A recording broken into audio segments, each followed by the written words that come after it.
తిరుమల వసంతోత్సవ మండపంలో శ్రీవారి సాలకట్ల వసంతోత్సవాలు కన్నుల పండుగగా జరుగుతున్నాయి.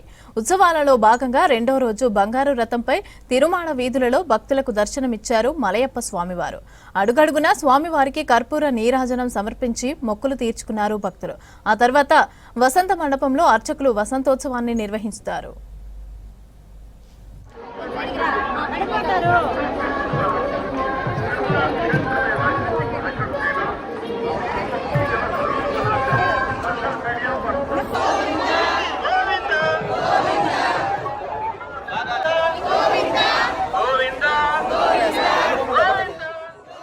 ఏప్రిల్ 1న శ్రీదేవి భూదేవి సమేత శ్రీ మలయప్ప స్వామివారితో పాటు శ్రీ సీతారామ లక్ష్మణ ఆంజనేయ స్వామి ఉత్సవాలు, అదేవిధంగా శ్రీ రుక్మిణి సమేత శ్రీకృష్ణ స్వామి ఉత్సవమూర్తులు కూడా వసంతోత్సవ వేడుకల్లో పాల్గొంటాయి.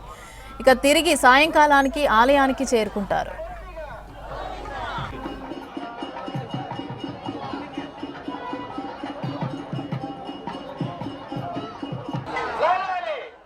వసంత ఋతువులో శ్రీ మలయప్ప స్వామి వారికి జరిగే ఈ ఉత్సవానికి వసంతోత్సవం అని పేరుంది.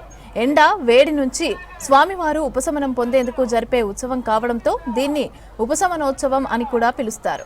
ఈ ఉత్సవంలో సుగంధాన్ని వెదజల్లే పుష్పాలతో పాటు పలు రకాల మధుర ఫలాలను కూడా స్వామివారికి నివేదిస్తారు.